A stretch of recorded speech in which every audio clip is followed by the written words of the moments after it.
बहुत साल पहले की बात है। लक्ष्मीपुर के जंगल में एक पुरानी झील थी। वहाँ दिन में तो कोई घटना नहीं होती, पर थोड़ा सा भी अंधेरा छाते ही वह झील एक खूनी झील बन जाती। उस दौरान जो भी जानवर उस झील पर पानी पीने आ जाता वह जिंदा वापस नहीं आता। कहाँ जाता आज तक किसी को उसका पता नहीं चला था। यही वजह थी कि जंगल के सारे जानवरों ने, यहाँ तक कि जंगल की राजा शेर ने भी उस झील को खूनी झील घोषित कर दिया था। अब पूरे जंगल में कोई भी शाम को उस झील की तरफ जाने की हिम्मत नहीं करता था।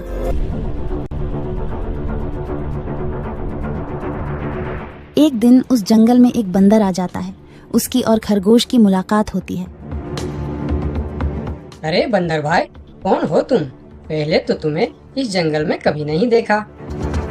खरगोश भाई, आज तक मैं शहर में इंसानों के बीच चिड़ियाघर में था, किसी तरह आजाद होकर आया हूँ। क्या इस जंगल में मेरे रहने के लिए कोई जगह है? हाँ बंदर भाई, ये हम जैसे जानवरों का घर है, इंसानों का चिड़ियाघर नहीं। आओ, मैं तुम्हें पूरी जंगल की सैर करवाता हूँ, सारी जगह के बारे में बताता हूँ।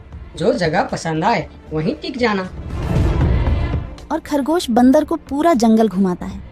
हाथी, जिराफ जैसे कई जानवरों के रहने की जगह ही नहीं, वहाँ के राजा शेर की भी गुफा दिखाता है, पर उस खूनी झील के बारे में ना बताता है और ना उसे वह दिखाने ले जाता है। बंदर वहीं बरगद के एक बड़े से पेड़ को अपने रहने के लिए पसंद कर लेता है। वहाँ रहते हुए अभी उसे 2 दिन ही गुजरते हैं कि तीसरे दिन शाम को घूमता हुआ वह उसी खूनी झील के पास पहुँच जाता है। अरे वाह, कितने सुंदर झील है।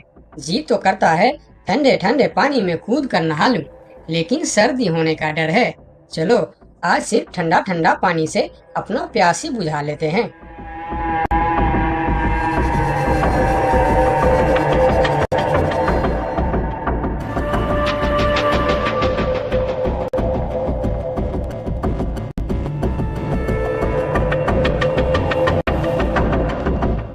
अरे बंदर भाई, तुम इतने डरे हुए क्यों हो? कहाँ से आ रहे हो? झील में पानी पीने गया था और जिंदा वापस आ गए। क्या मतलब?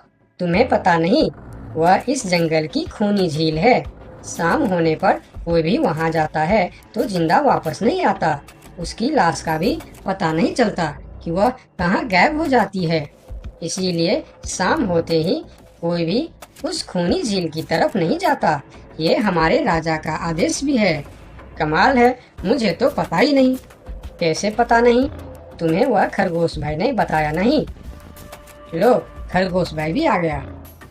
अरे खरगोश भाई, आपकी वजह से आज बंदर भाई की जान जाते जाते बची।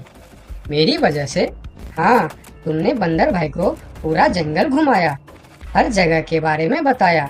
इस खूनी झील के बारे में क्यों नहीं बताया?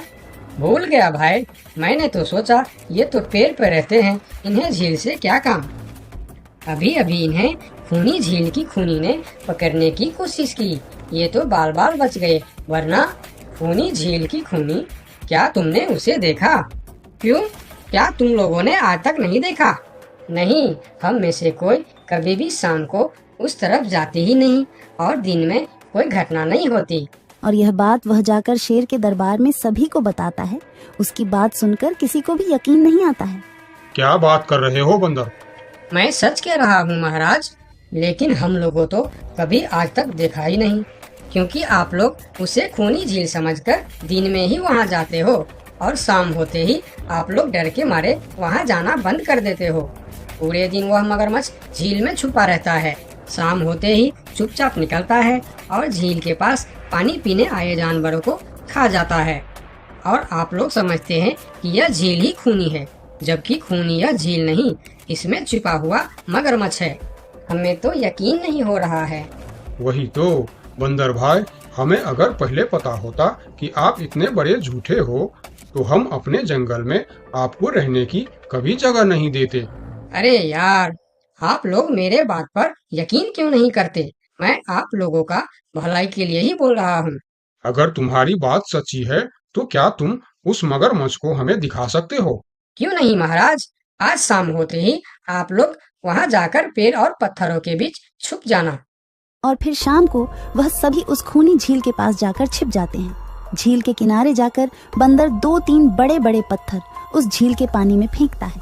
पत्थर के गिरने की छपाक छपाक की आवाज सुनकर मगरमच्छ पानी के अंदर चलता हुआ शिकार करने वहां आता है, मगर वहां पेड़ के पीछे छिपे दिखाई देते हाथी को देखकर वह सावधान हो जाता है और सोचता है, अच्छा, तो यह लोग मुझे चुप कर देखने आए हैं। अब मैं क्या करूं?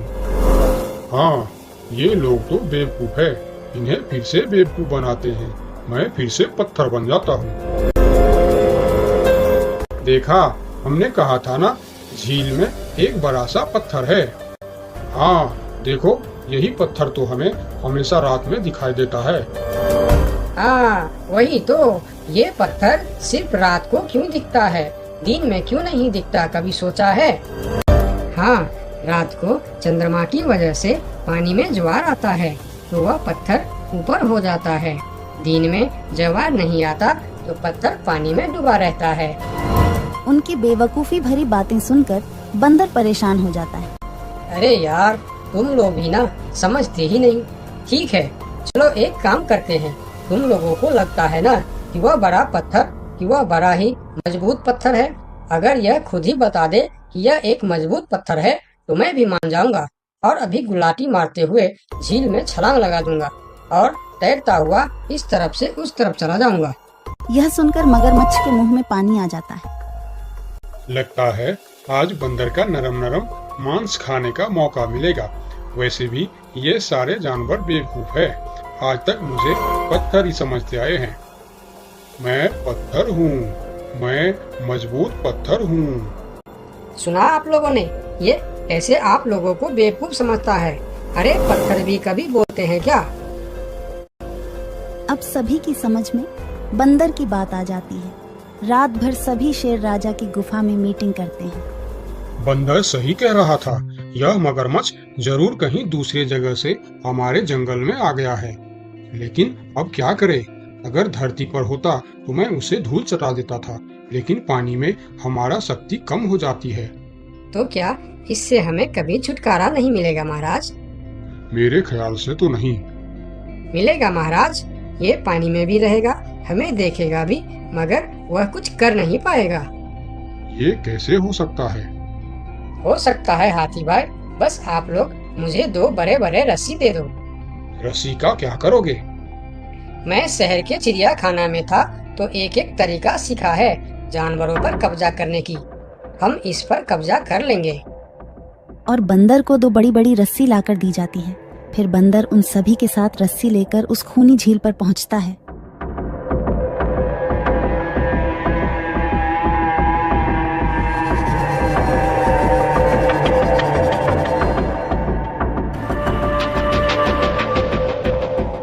कल तक तो यह बंदर मुझे देखकर भागता था और आज पानी पीने आया है।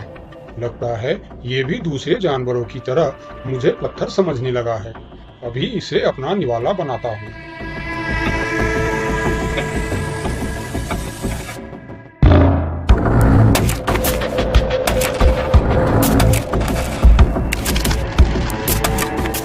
अरे, ये तो भाग भी नहीं पा रहा है।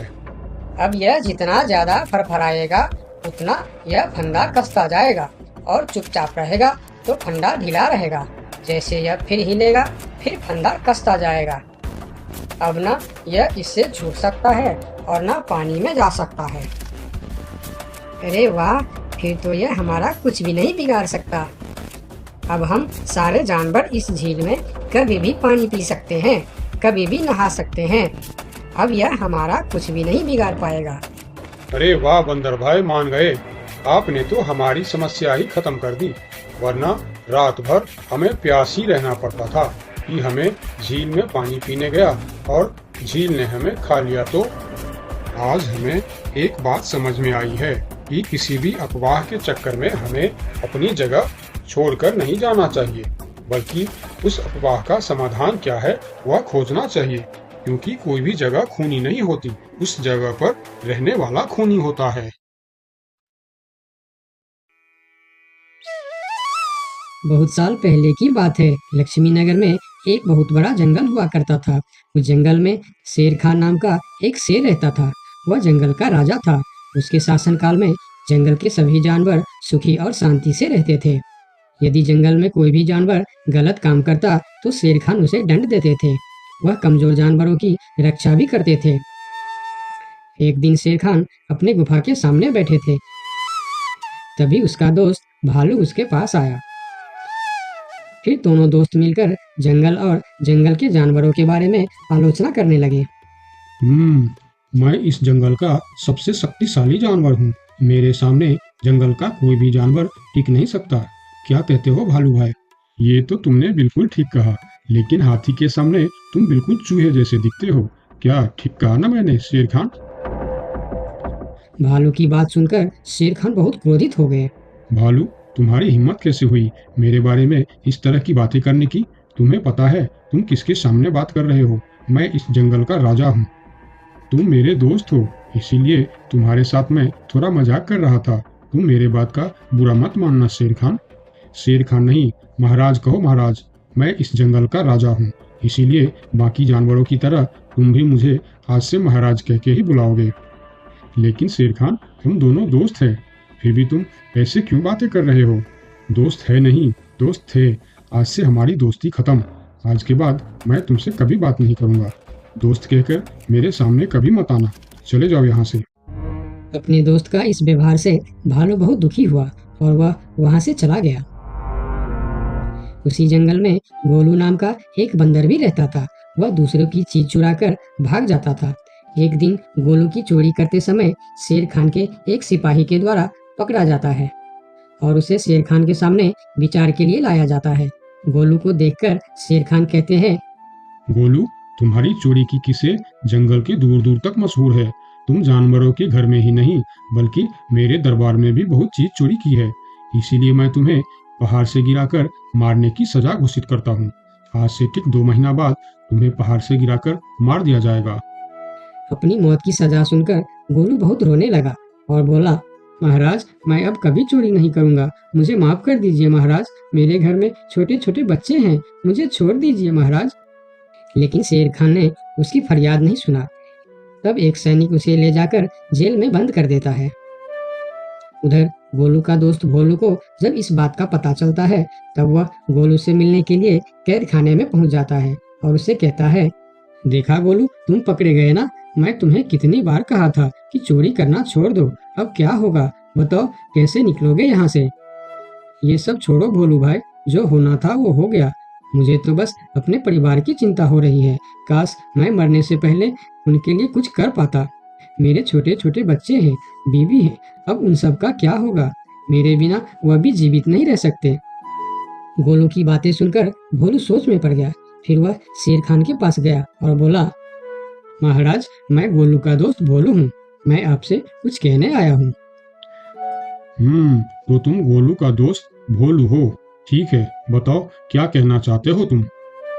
महाराज, मैं चाहता हूँ कि आप गोलू को कुछ दिन के लिए उसके परिवार के पास जाने दें ताकि वह मरने से पहले अपने परिवार के लिए कुछ इंतजाम कर सके।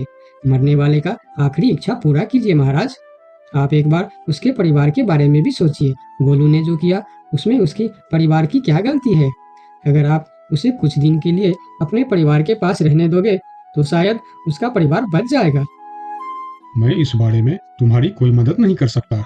अगर अपने परिवार से मिलने के बहाने गोलू भाग गया तो मैं किसको सजा दूंगा? शेर खान की बात सुनकर भोलू थोड़ा सोच में पड़ गया। फिर बोला, तो ठीक है महाराज, आप गोलू को छोड़ दीजिए। जब तक गोलू वापस नहीं आ जाता मैं उसकी जगह कैद खाने में रहूंगा।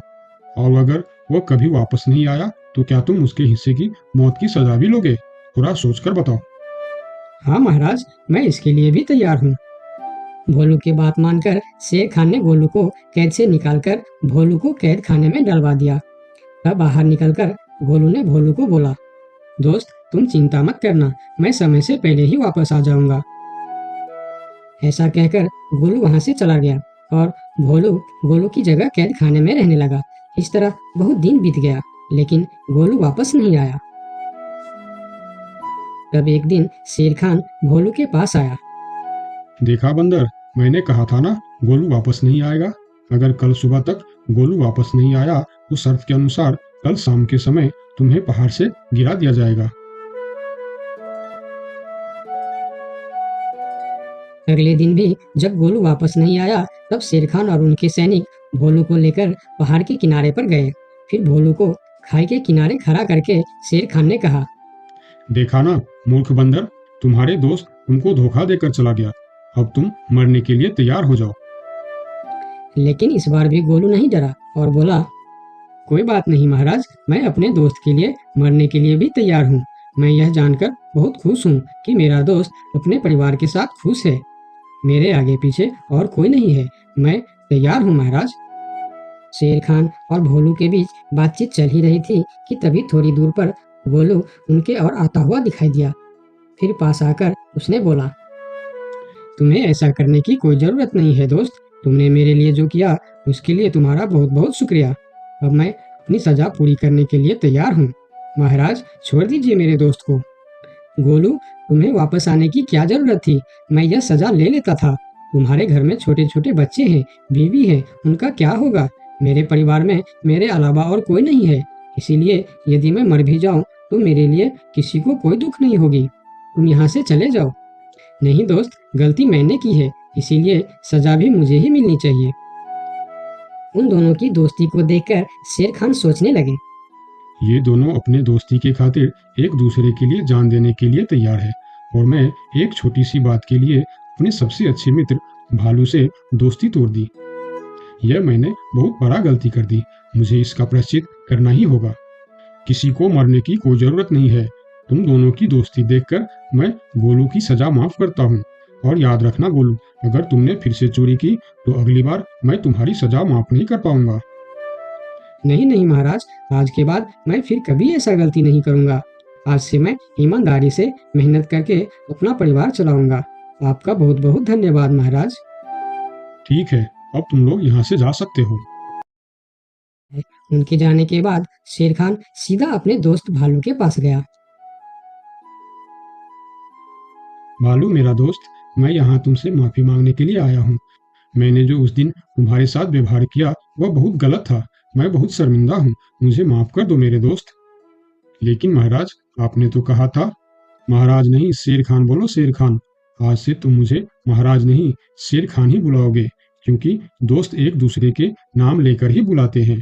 आज से तुम मेरे सबसे अच्छे दोस्त हो। गोलू और भोलू की दोस्ती देखकर शेर खान को अपनी गलती का एहसास हुआ और उसने भालू से माफी मांगी और दोनों फिर से दोस्त बन गए। तो दोस्तों, इस कहानी से हमें यह सीख मिलता है कि कभी कभी दूसरे के अच्छाइयों को देखकर भी हम अच्छा बन जाते हैं। इसीलिए हमें हमेशा अच्छे लोगों के साथ ही दोस्ती रखनी चाहिए और अच्छे अच्छे काम भी करनी चाहिए। आपका बहुत बहुत धन्यवाद। दोस्तों, मेरे चैनल को जरूर सब्सक्राइब करें। आपका बहुत बहुत धन्यवाद।